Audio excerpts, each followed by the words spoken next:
දැන් චිත්ත කියන එක හඳුන්වනවා සිත කියලා. ඒ කියන්නේ පොත්වල තියෙන හැටි. ඊළඟට චෛතසික හඳුන්වනවා සිතවිලි කියලා. එහෙමයි සාමාන්‍යයෙන් හඳුන්වන්නේ. දැන් මම කියන්නේ චිත්ත කියන්නේ සිතවිලි. එතකොට චිත්ත කියන්නේ සිතවිලි නම් චෛතසික කියන්නේ මොකද්ද? දැන් පොත්වල තියෙනවා චෛතසික කියන්නේ සිතවිලි කියලා. ඔව් චෛතසික කියන්නේ සිතවිලි තමයි. හැබැයි වෙන විදිහකට තමයි ගෲප් කරලා තියෙන්නේ. එතකොට ඒක හොයලා බලුවාම මට පෙනියන එක තමයි මේ චෛතසික කියන්නේ සිතවිලි වල නම් ටික. සිතවිලි වල ගතිගුණ ටික, සිතවිලි ටික අවශ්‍යතාව ටික. ඉතින් මෙතනදී පොඩි පැටලිවිල්ලක් තියෙනවා. එහෙනම් අපිට චිත්ත කියන්නේ සිතවිලි නම් චෛතසික කියන්නේ සිතවිලි නම් මුලදී යම් කිසි දෙයකට ගෲප් කරා ඊට පස්සේ ගෲප් කරනවා. ඒක පොඩ්ඩක් පැහැදිලි කරන්න මම ගන්නම් උදාහරණයක්. දැන් අපි හිතමු වාහන ගැන හිතමු පොඩ්ඩක්. වාහන අපිට ගෲප් කරන්න පුළුවන්. කාර්ද, බස්ද, ට්‍රැක්ටර්ද එහෙම ගෲප් කරන්න පුළුවන්. ඊළඟට අපිට ගෲප් කරන්න පුළුවන් මේ වාහන කොයිද හැදුවේ? යුරෝපියන් කාස්, ජපනීස් කාස් එහෙම පුළුවන්. දැන් මේ අර මුලදී කිව්වේ මම මේ අර කාමාවචර චිත්ත ඇතිවන්නේ කාමාවචර භූමියේද රූපාවචර භූමියේද කියලා. ඒක හරියට අර වාහන පටන් ගන්නෙ කොහෙන්ද කියන එක වගේ. ඊළඟට මෙතනදී නම් කියන්නේ දැන් අපි වාහන වල නම් වර්ග තියෙනවනේ. හරිද? දැන් අපි හිතමු දැන් වාහන වල එක එක නම් තියෙනවා. මොඩල්ස් නම් තියෙනවා. ඒ වගේ එකක් තමයි මෙතන. ඒ කියන්නේ දැන් මෙතන උදාහරණ වශයෙන් චෛතසික එකක් තියෙනවා ලෝභය කියලා. චෛතසිකයක්. මානය, ඊර්ෂ්‍යාව. ඔහොම තියෙනවා 39ක් තියෙනවා. කුසල චෛතසික 25ක් තියෙනවා. සද්දා, සති, හිරියොතප් ඒ ඔක්කොම නම් ටික අර සිතිවිලි වල නම් ටික. අපි මුලදී අපි චිත්ත කතා කරනකොට නම් කතා කරන්නේ නැහැ.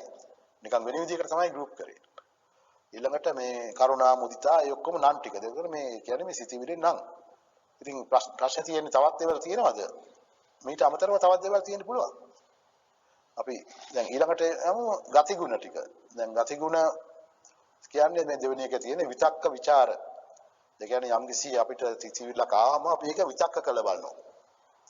ඒක ඩිෆරෙන්ෂিয়েට් කරලා බලනවා. ඊළඟට ඒක ඉන්වෙස්ටිගේට් කරලා බලනවා. විචාර අධිමෝක්ෂය කියන්නේ ජජ්මන්ට්. අපි ඒකේ ජජ්මන්ට් එකක් ගන්නවා. ඊළඟට වීරිය ප්‍රීතිය. මේකත් හුඟක් සිතිවිලි වල තියෙන ලක්ෂණ, ගතිගුණ. එතකොට තුන්වෙනි එක තමයි අවශ්‍යතාව. දැන් අවශ්‍යතාව කිව්වහම මේ යම්කිසි සිතිවිල්ලක් ඇතිවීමට අවශ්‍යතාව මොකක්ද? ඉතින් මේක මට හිතෙනවා හරි වැදගත් මෙතන මේ සිතිවිල්ලක මෙතන මේ ටෙක්නිකල් කතාවක් කියන්නේ. සිතිවිල්ලක් ඇති වෙන්නේ කොහොමද කියන එක තමයි මෙතන මේ කතා කරන්නේ. ඒකට කියන්නේ මේ ජවන චෛතසික කියලා. ඒ කියන්නේ චෛතසික කියන එක කොටස් තුනක් මම කඩලා තියෙනවා. ඒ කියන්නේ නම් තමයි මේ කතා කරන්නේ. ඊට අමතරව ගතිගුණ කතා කරනවා. ඒක තමයි මේ ප්‍රකීර්ණ චෛතසික කියන්නේ. ඊට පස්සේ තව එකක් තියෙනවා ජවන චෛතසික. සිතිවිල්ලක් ඇතිවීමට අවශ්‍යතාව. ඒක තියෙනවා වැදගත් කරුණු ටිකක් අපි දැන් ඒක විස්තරාත්මකව බලමු. සර්ව චිත්ත සාධාරණ චෛතසික 7. සර්ව චිත්ත කියන්නේ සෑම සිතිවිල්ලකම සාධාරණ කියන්නේ එකට කොමන් හැම සිතිවිල්ලකටම තියෙන කොටස් 7ක් ගැන කතා කරන චෛතසික. ඒ 7 සඳහන් වෙන්නේ පස්ස වේදනා සංඥා චේතනා ඒකකතා ජීවින්ද්‍රිය මනසකාර. ඒතර මෙතන පොඩි ප්‍රශ්නයක් එනවා. ඉතින් මේ ජීවිතේන්ද්‍රිය කියන්නේ මොකක්ද කියන එක. ඒතර මේ 7 ගැන අපි බලමු මේ පොත්වල තියෙන්නේ මොකද්ද කියලා. දැන් මෙතන අපි බලමු පස්ස වේදනා චේතන සංඥා චේතනා ඒකග්ගතා ජීවිතේ මානසිකාර. එතකොට මේ රේණුකාංගනේ චන්දිවන හඳුරුවන්ගේ පොතේ අභිධර්ම මාර්ගයේ පොතේ මම බැලුවා ජීවිතේන්ද්‍රිය කියන්නේ මොකද්ද කියන්නේ කියලා. මෙන්න මෙහෙමයි තියෙන්නේ. මරණින් පසුව නිවනට පැමිණීම දක්වා චිත්ත පරම්පරාව නොසෙඳී පැවැත්වීමට උපකාර වන පාලනය කරන දෙය ජීවිතේන්ද්‍රිය චෛතසිකයයි. එතකොට මෙතන හරි ප්‍රශ්නයක් මට මේ මරණින් මතු හිත තියනවද?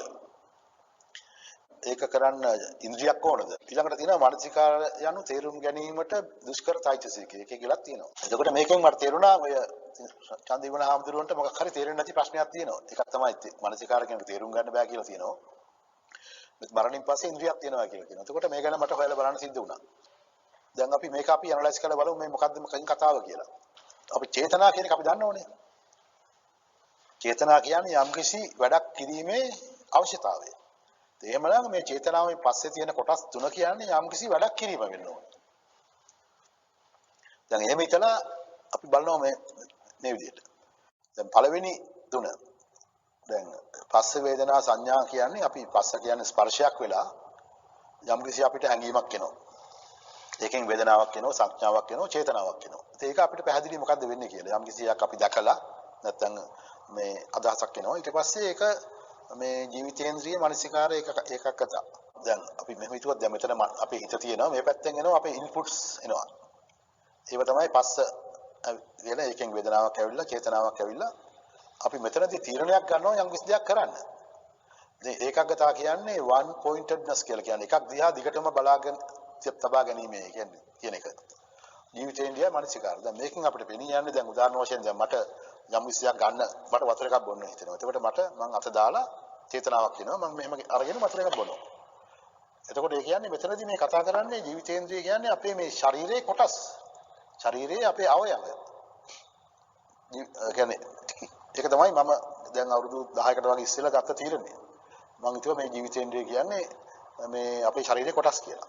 ඊළඟට මෙතන තියෙනවා දැන් මේ රූප කොටස් වල කතා කරනවා ප්‍රසාද රූප පහස පංච වින්ද්‍රියන්ට ධාර වේ. මෙතනින් එන අපේ ප්‍රසාද රූප පහස් සෙන්සරි ඉන්පුට්ස් ඔක්කොම මේකට ධාර වෙනවා. ඒ කියන්නේ ඉන්පුට්ස් එනවා. ඊළඟට විඤ්ඤාප්ති රූප දෙක කාය වාක් කර්මයන්ට ධාර වේ. ඒ කියන්නේ විඤ්ඤාප්ති කියලා රූප කියන්නේ අපේ ශරීරයේ සහ අපේ වචන. ඒවා තමයි අවුට්පුට්ස් අපේ. ඉතින් මේ කතාව කියලා තියෙනවා මේ අභිධර්මයේ යටතේ. ඉතින් මේකට මේක හරි කියලා මම හිතාගත්ත අවුරුදු 10කට වගේ ඉස්සෙල්ලා. නමුත් බිකු බෝධිගේ ආම්දුරන්ගේ වීඩියෝ බලුවාම මෙන්න මේක මම දැනගත්තා. අධ්‍යාත්ම පිටකට යනුව ජීවිතේන්ද්‍රිය දෙකක් තියෙනවා. එතකොට එකක් තියෙනවා රූප ජීවිතේන්ද්‍රිය, එකක් තමයි අරූප ජීවිතේන්ද්‍රිය කියලා. ඉතින් අභිධර්ම දැන් මම කිව්ව ඉන්ටර්නෙට් එකේ තියනවා කියලා මේක බැලුවාම ඒක ඩෙෆිනිෂන් එක මෙහෙමයි තියෙන්නේ. රූප ධර්මයන්ගේ ආයුෂය සිටීම, යැපීම, පැවැත්ම පාලනය කිරීම. ඉතින් රූප ජීවිතේන්ද්‍රිය දෙකක් තියෙනවා. එතකොට 아무ත් අපේ රේරුකාණී චන්දිවල හාමුදුරුවෝ කියන්නේ නිවනට පැමිණීම දක්වා චිත්ත පරම්පරාව පැවැත්මට උපකාර වන දේ ජීවිතේන්ද්‍රියයි. දැන් අපි මේ ගැන බැලුවාම අපි වෙනිය අතර වශයෙන් ජීවිතේන්ද්‍රිය දෙකක් තියෙනවා. දැන් අපි කතා කරා එක ජීවිතේන්ද්‍රියක් කතා කරා. දැන් මේ කතා කරලා තියෙන්නේ අර පළවෙනි ජීවිතේන්ද්‍රිය. ෆිසිකල් ලයිෆ් ෆැකල්ටි කියන එක. නැත්නම් අර ශරීරයට සම්බන්ධ එක.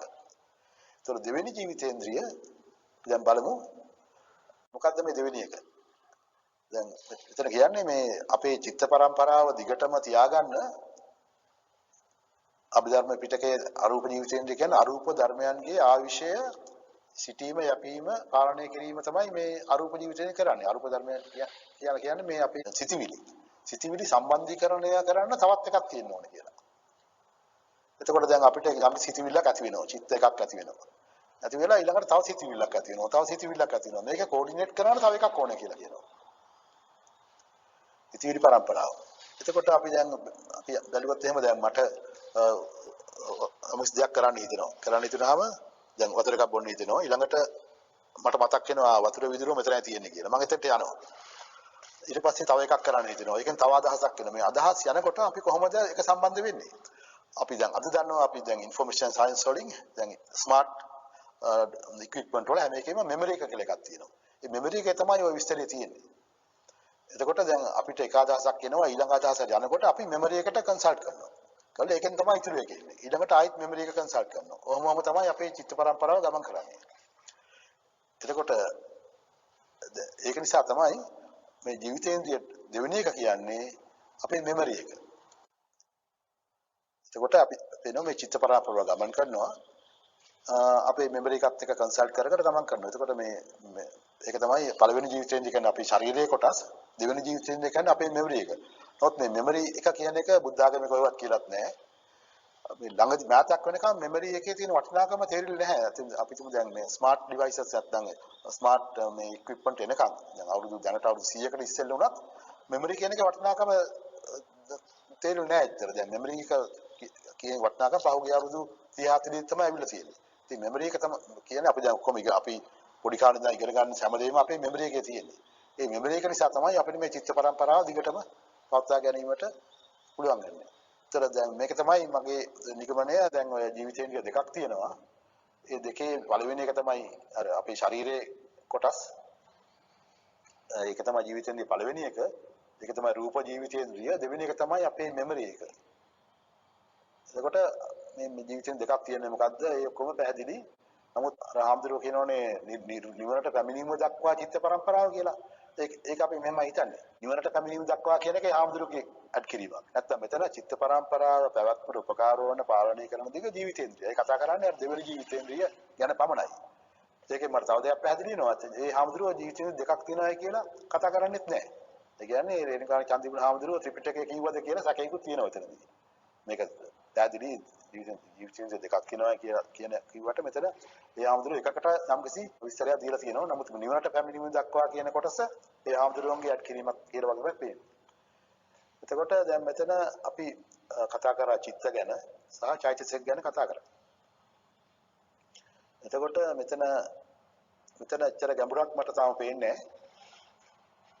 ඊළඟට දැන් මතක තියාගන්න ඕනේ මේ චිත්ත කියන්නේ හිත නෙවෙයි.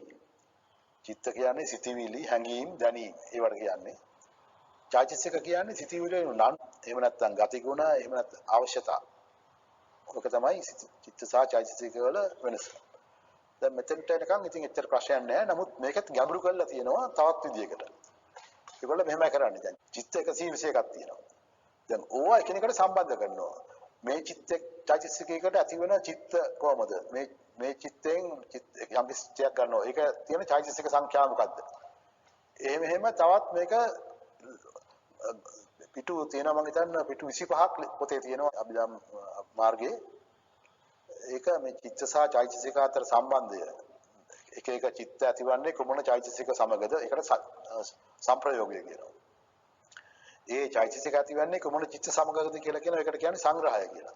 ඉතින් එහෙම කරලා ගොඩාක් විස්තරයක් තියෙනවා. ඉතින් ඒ පොත්වල ඉතින් මේව කටපාඩම් කරගන්න කියලාත් එහෙම තියෙනවා ඉතින්. ඉතින් විශාල ප්‍රශ්නයක්.